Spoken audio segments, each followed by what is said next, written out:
Before we start, make sure to subscribe and hit the bell to turn on notifications.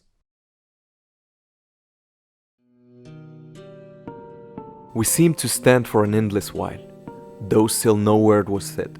3 men alive on a Flannan Isle, who thought on 3 men dead.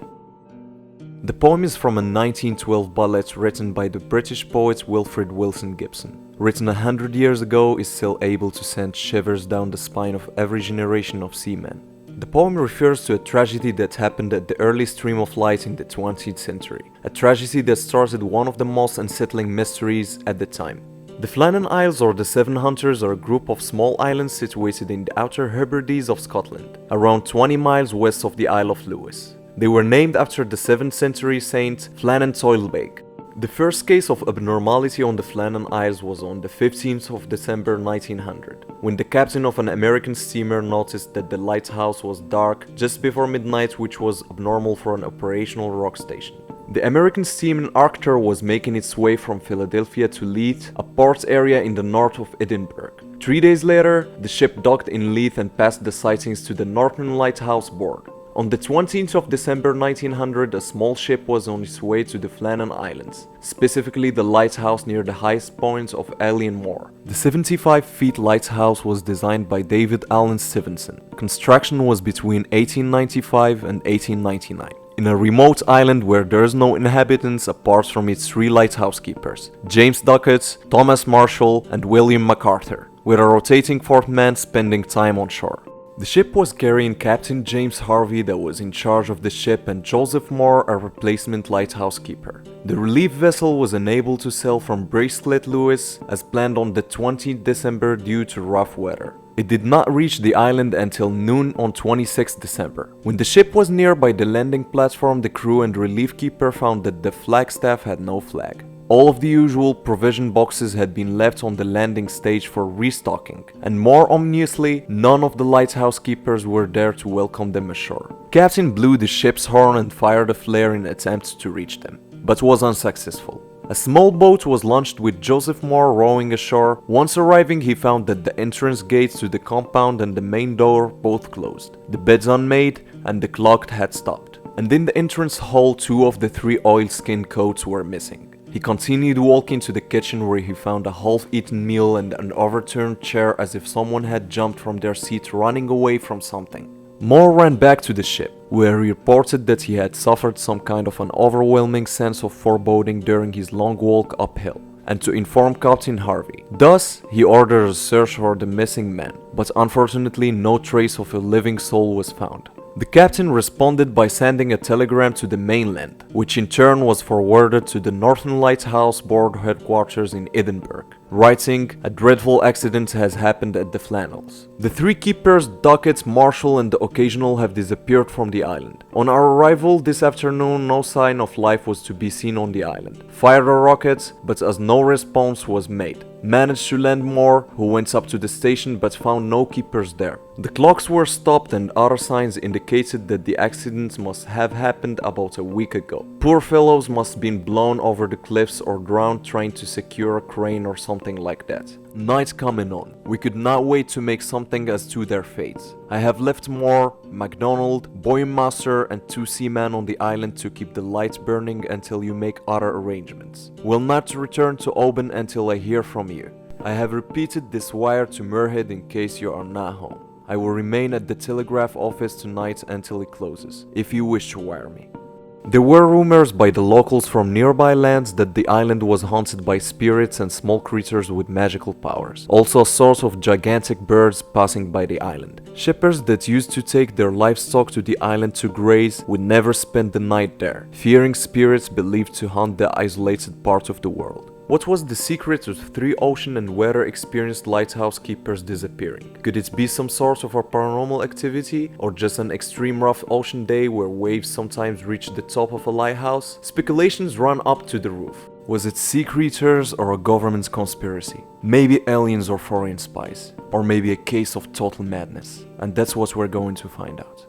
A further investigation followed the reports by Robert Muirhead, the board superintendent who both recruited and knew all 3 men personally. They departed to the island to investigate the disappearances. The investigation resulted in nothing more than what Moore had already reported, except for the lighthouse's log. Muirhead instantly noticed the airiness in the last few days of entries. On the 12th of December, the second assistant Thomas Marshall wrote of severe winds the likes of which he had never seen before in 20 years. He also noticed that James Duckett, the principal keeper, had been very quiet, and that the third assistant William MacArthur had been crying. The strange thing about this final remark is why would an experienced man like William MacArthur, who was also known on the Scottish mainland as a tough brawler, cry about a storm?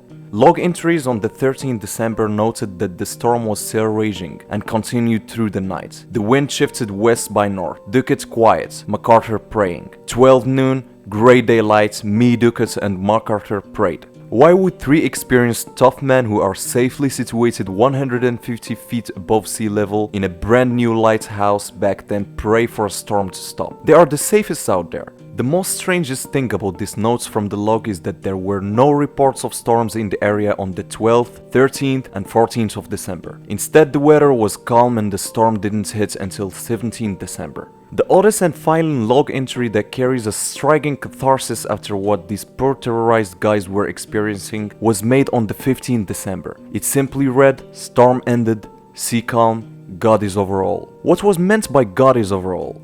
After reading the logs, Muirhead turned his attention to the oilskin coat that had been left hanging in the entrance. Why would one of the men expose himself to the frozen and bitter winter venturing outside? Why did all the three men leave their posts at once while it's strictly prohibited? Looking at the landing platform of the isle, things started to make a little bit of sense. Here Muirhead noticed ropes strewn all over the rocks. Ropes which were usually held in a brown crate 70 feet above the platform on a supply crane. There's a hypothesis that the crate was displaced and knocked down, and in an attempt by the lighthouse keepers to get them back, a sudden wave came and washed them out to the raging sea. This was the earliest and most plausible theory, and the one that Muirhead included in his official report to the Northern Lighthouse Board. Subsequent researches have taken into account the geography of the islands. The coastline of Eilean Mor is deeply indented with narrow gullies called geos. The west landing, which is situated in such a geo, terminates in a cave. In high seas or storms, water would rush into the cave and then explode out again with a considerable force.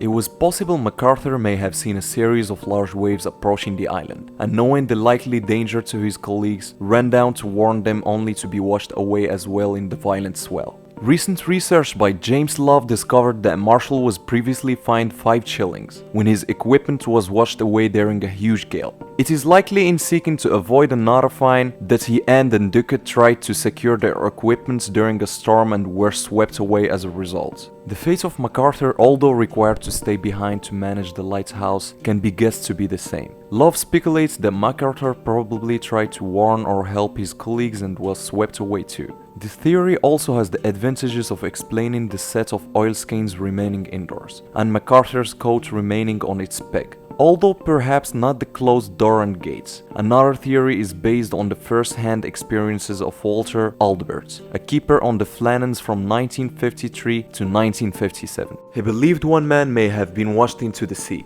but then his companions who were trying to rescue him were washed away by more freak waves. A British newspaper wrote, "Intimation has been received at the Northern Lighthouse Board, Edinburgh, of the loss of the lighthouse staff and the Flannan Islands Lighthouse. The station was established last year and was staffed by 4 men, 3 taking duty and the other having relied.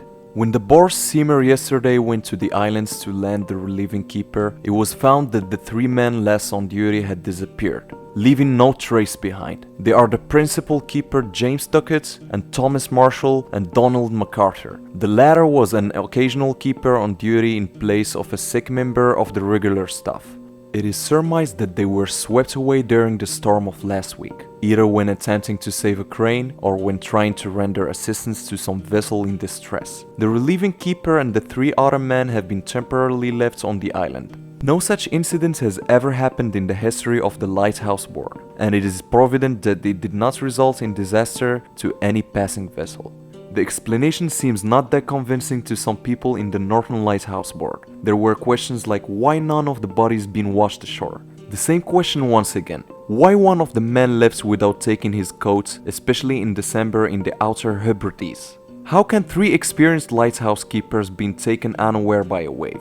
The question that raises above any other question is around the weather conditions described that day. The ocean should have been calm and quiet. They were sure of this since the lighthouse could be seen from the nearby Isle of Lewis, and any bad weather would have obscured it from the view. The lighthouse currently has an array of 36 38-watt photovoltaic panels. The lens is electrically rotated on a Pellengi gearless pedestal. The condition of the light, batteries, generating set, and AIS is remotely monitored by Northern Lighthouse Board via telemetry. For decades following, lighthouse keepers at Islandmoor have reported strange voices coming with the wind, calling out the names of the 3 dead men. Theories about the pirates kidnapping the 3 men. Alien kidnapping. Whatever the reason of them 3 strong men vanishing into the void, 100 years ago something or someone erased those 3 men from the rock of Islandmoor on that winter day.